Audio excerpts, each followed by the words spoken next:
people can think through and be restored even in their pain into a different belief system that will bring them into a state of overcoming.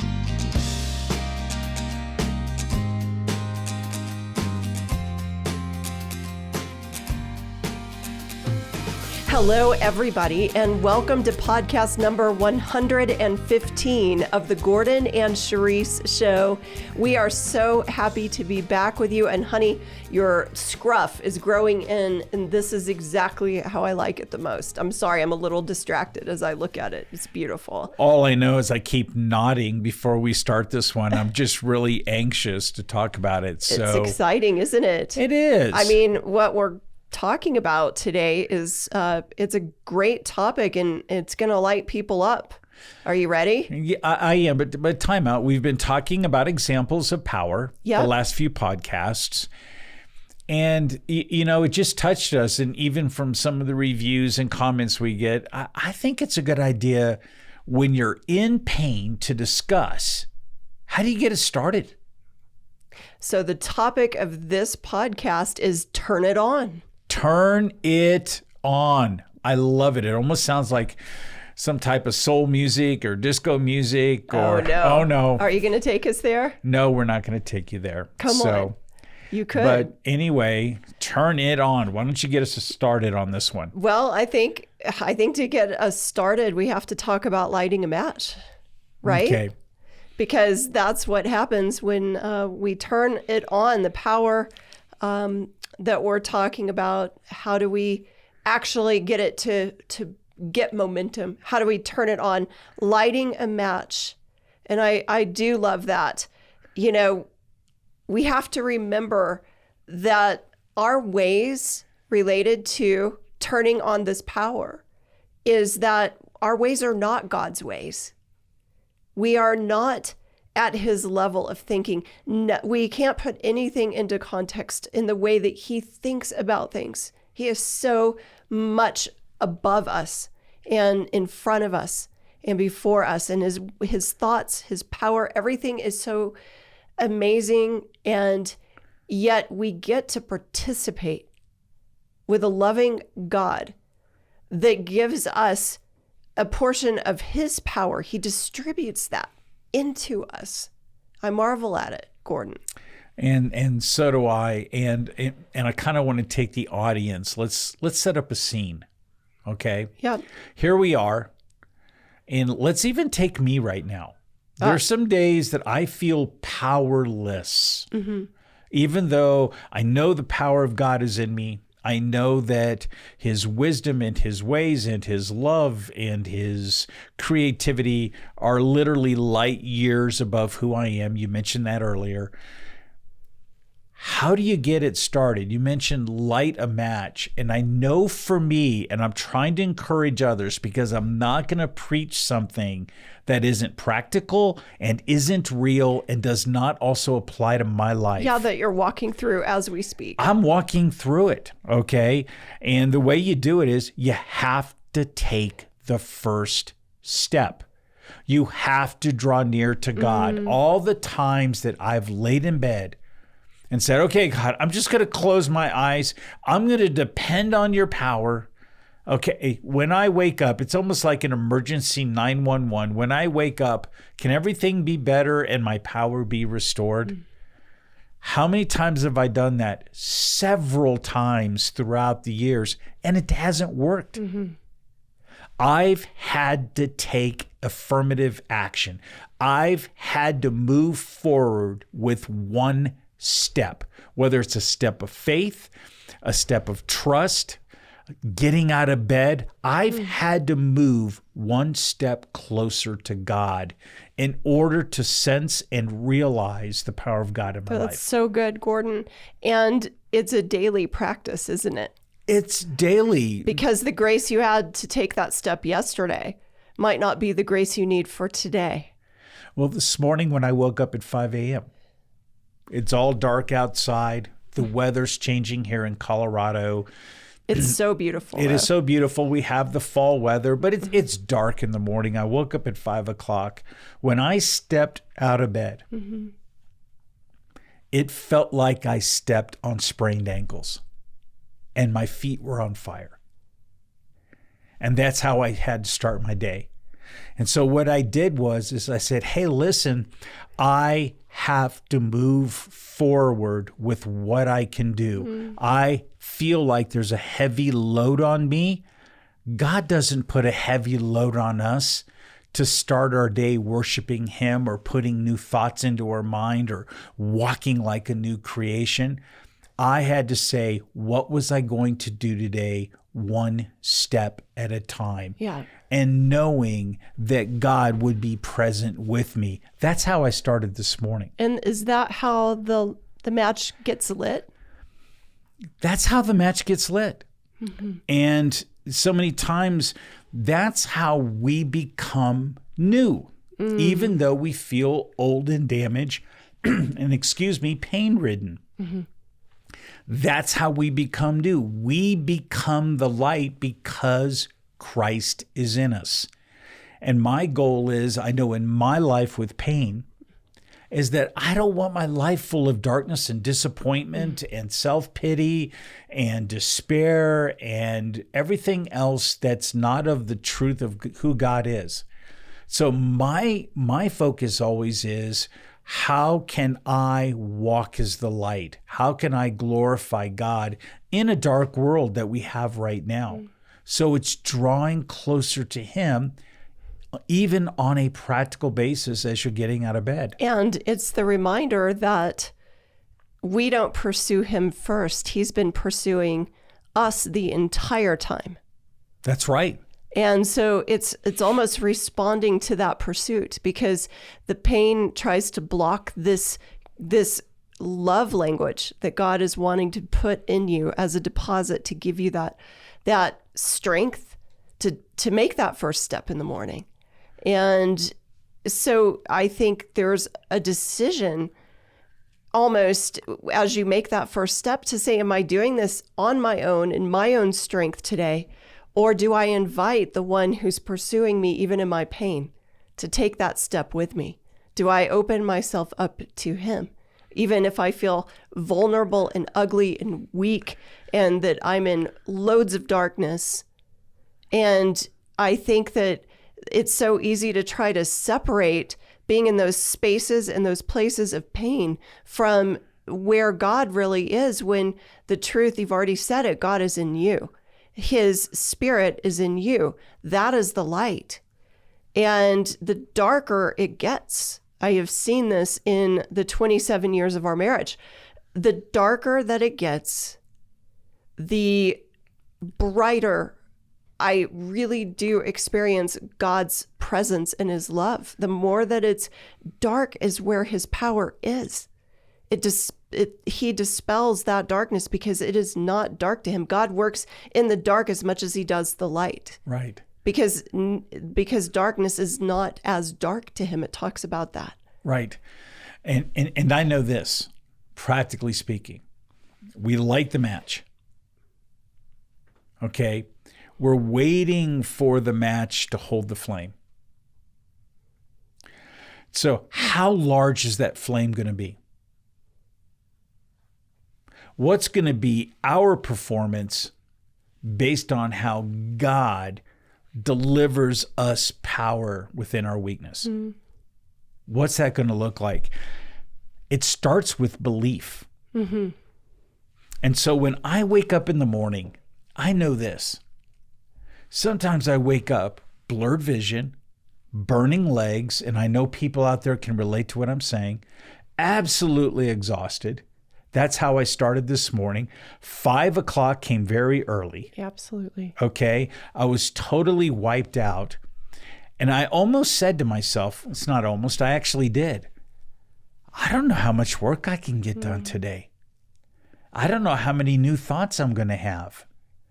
But another thought came into my mind. Gordon, if you're being made new, don't fall into old habits. Good. And use that word habits.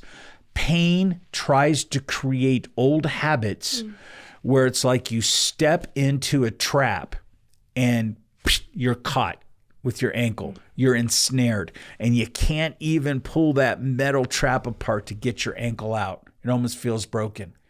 You don't want to get stuck in those old habits. So the first thing I always do with power, folks, I'm giving you my intake on this, which is very good.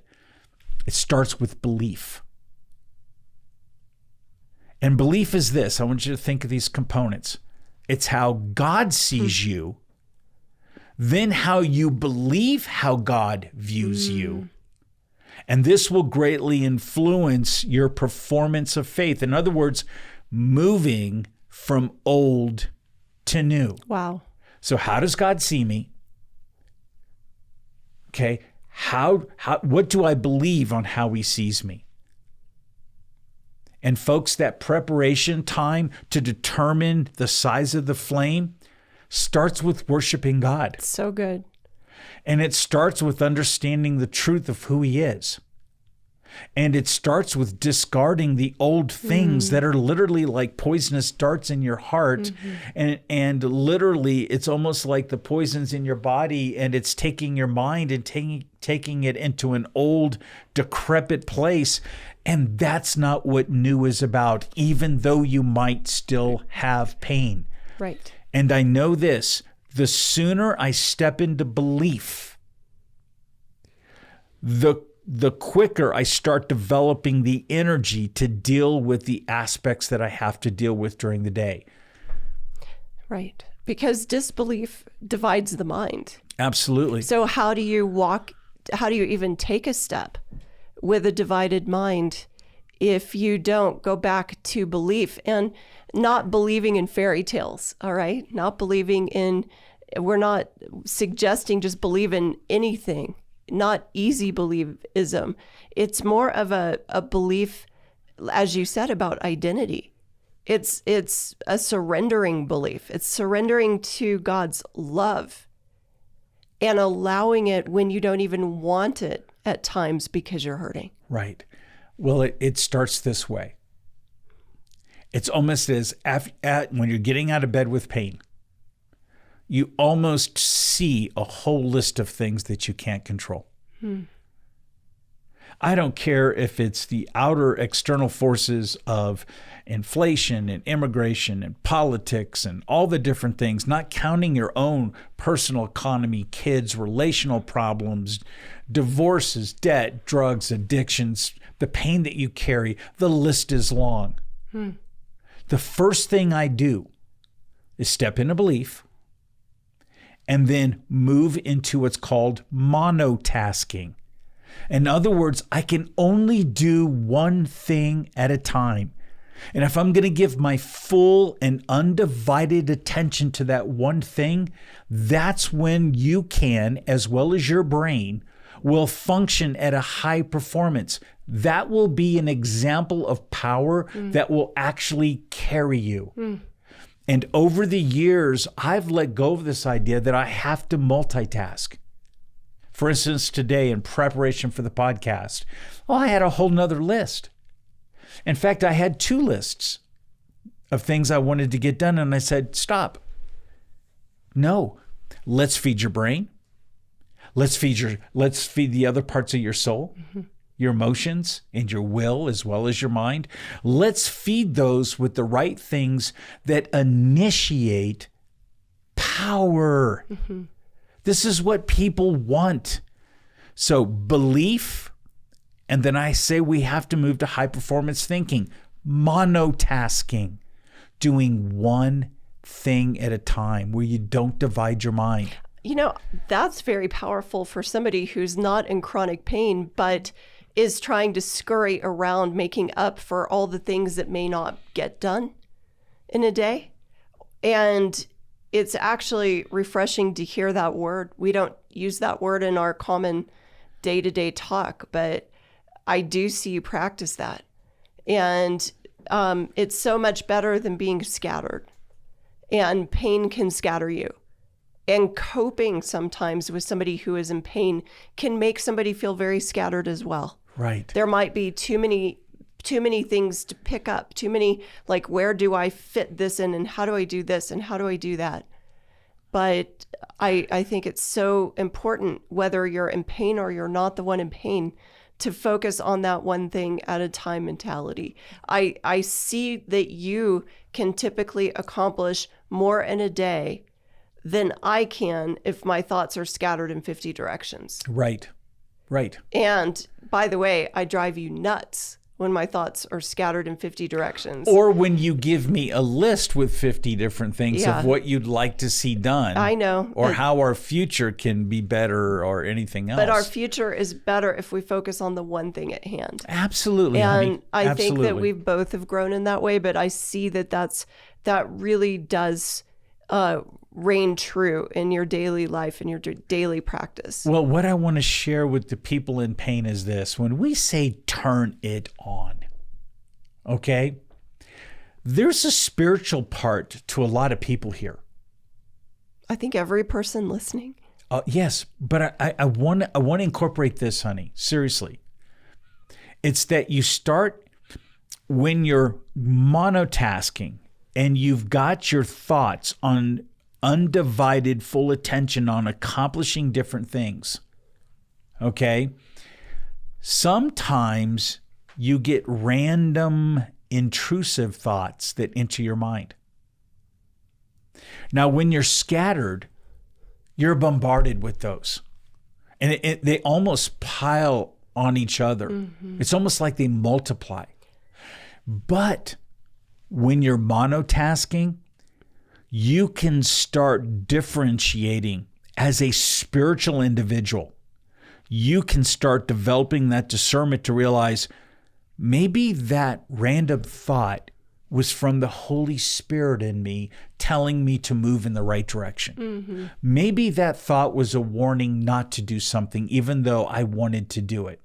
Maybe that thought was something that's going to change my life, not even necessarily reduce the painful suffering, but change my life into that concept of new, where I don't fall into the same habits, where I don't do the same things and respond the same ways that I've always done. Mm-hmm.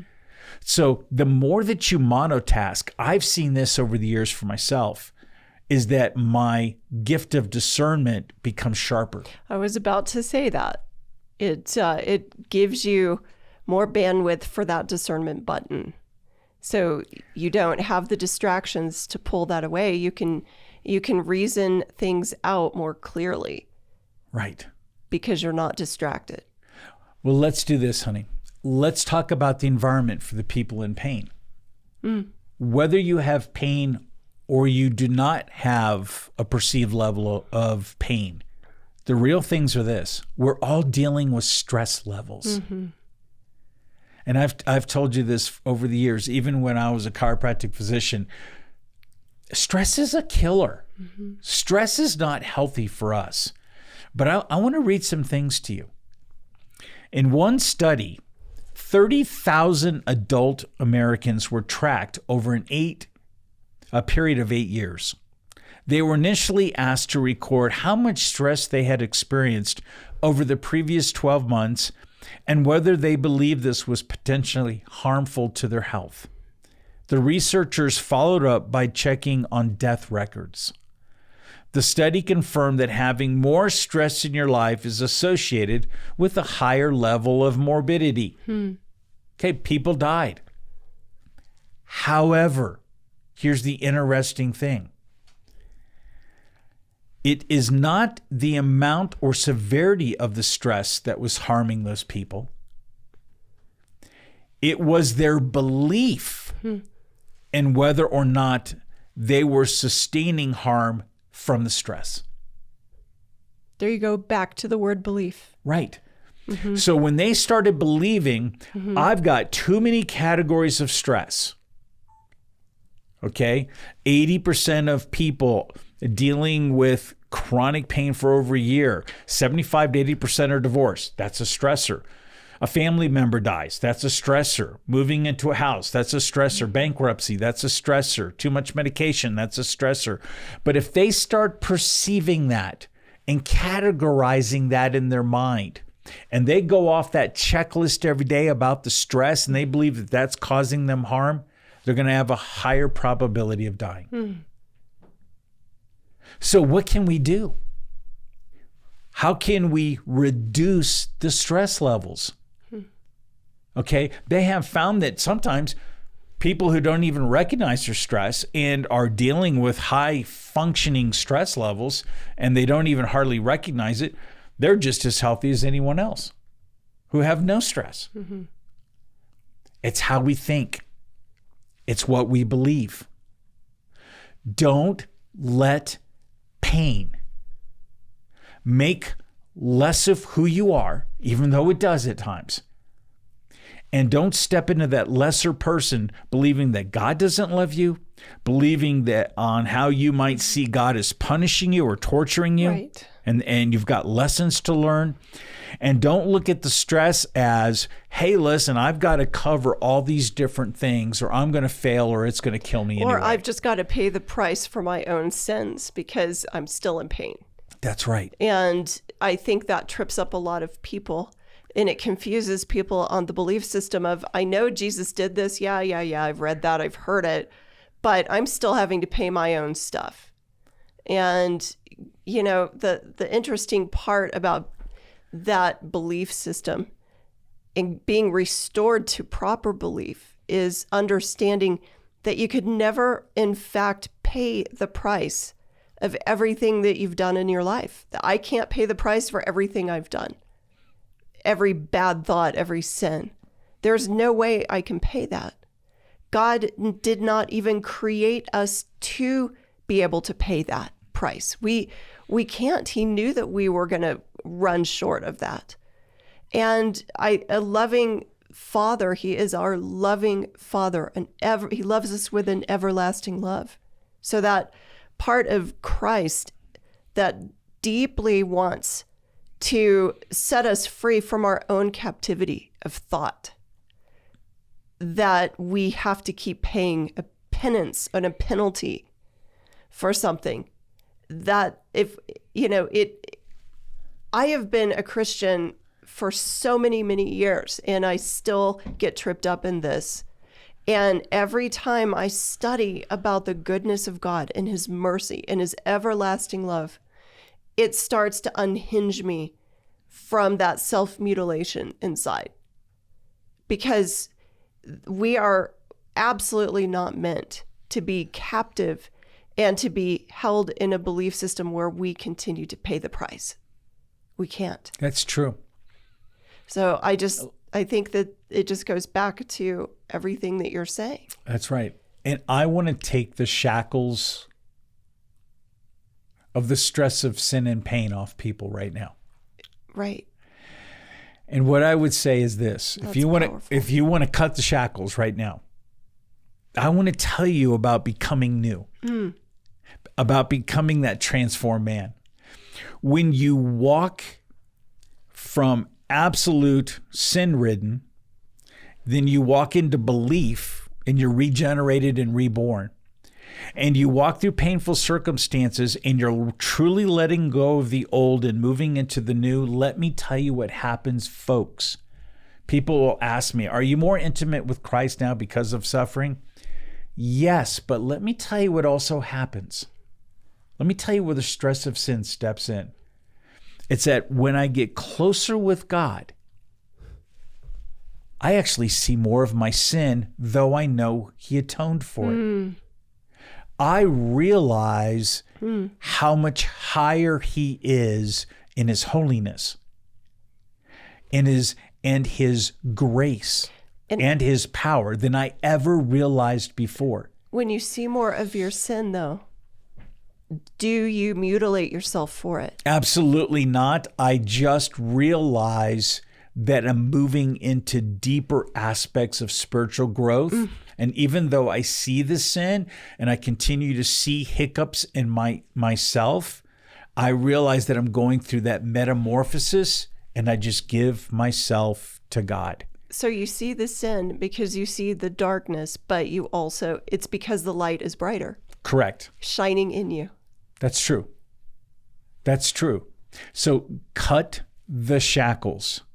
Cut the shackles and let that go, because you're going to experience those things. It's so easy to think when sin pops up and you've got outrageous pain in your body that you're going backwards with your walk. I struggled with that for years. The truth of the matter is you're probably moving forward. So I encourage you to keep going. Listen, we only have a few minutes left. Yep. I can't believe it, because this is probably a lot of things that you did not anticipate talking about. There is literally nothing that has come up that is in the notes from what you gave me, but that is okay, because I love this talk, Gordon, and I really honestly think it's so nice to hear the practical side, how you actually put your faith into practice to even take that first step in the morning, and how people can think through and be restored even in their pain into a different belief system that will bring them into a state of overcoming. Yeah. You have something you also want to read. So what do you have? Well, this is, I keep talking about the book Gentle and Lonely with Dane Ortland. And I think it just fits a little bit more to what we're talking about today, belief, identity. One thing that he says is the world is starving for a yearning love. A love that remembers instead of forsakes. And I want to say that earlier in the book, he's talking about translating this. I think it was in Isaiah. I forgot the verse, but he remembers, it was in Jeremiah. He remembers us. And that word remember is that it means that he doesn't forsake us. He remembers us. God remembers us. A love that isn't tied to our loveliness. Isn't that refreshing? Because when there is pain, you don't feel lovely. A love that gets down underneath our messiness. So God is actually below the lowest juncture of our messiness, of our sin, of any part that is gross. He is lower than that because he's scooping us up into him. A love that is bigger than the enveloping darkness we might be walking through even today. So I just want to remind people that is the belief that we're talking about, being restored to that, to recognize that that's how you turn it on in your life, is to turn it on by belief, turn it on by the light that is shining in you in the darkness, that you can't extinguish if you want to, because it's not yours, it's God's. He put it in you. Yeah, that's very good. And I assume that's your valuable takeaway for today. Why not? That's my takeaway. Okay. My takeaway, and I'm going to try to integrate my thoughts into what you're talking about. My takeaway is when you're getting up in the morning and that first step hurts and you know you got a long day, you're not always being punished for your sin. Okay? There's times where you're actually growing in holiness. So when you're moving into new, you're trying to be acquainted with some things that are unfamiliar. That's what new is. Wow. Instead of being in the old habits of your minds and your emotions and your will, you're moving into the unfamiliar. Beautiful. And that essence of holiness, to piggyback off of you, God is there. And he's asking us to keep going. It is a journey. We talked about it in the podcast before. We're growing through the pain. Yes. That's where the power is. Grow through it. Absolutely. Turn it on. Yes. Light the match. Allow that match to get larger in your worship and acknowledgement of who God is. Yeah. Okay? Right. You'll start then seeing yourself, and then you can move forward. So good, Gordon. So, okay. How do you get a hold of Gordon and Cherise, and what is going on right now? Okay, well, I am so excited to say that our app, we're getting a lot of great response to it. A lot of people are downloading it. And you can find everything from our brand new app that actually features your 19 courses on it. They're amazing courses, by the way. That app and all of our podcasts and our Facebook community, everything that you need to get dialed in to what we're doing and to this movement that we have. It's on GordonandCherise.com. Get on the website. You can get on the app. You can get connected to Facebook. You can subscribe to YouTube right from there. Yeah, and the app is also going to do that. We've shown some podcasts. We're going to have examples. Okay, we're upgrading it actually to 10 different videos so you can watch some Power Pack podcasts. Yeah. And then we're going to loop back to the website where, boy, that's where our storage is. So you can see 115 different podcast shows. So it's powerful. Everything is at your fingertips. Folks, we're supplying everything to help you to stand up and move forward. So that's it for today. And thank you so much for today's podcast, Thank you Cherise. so much. We'll catch you next time. We'll see you next week.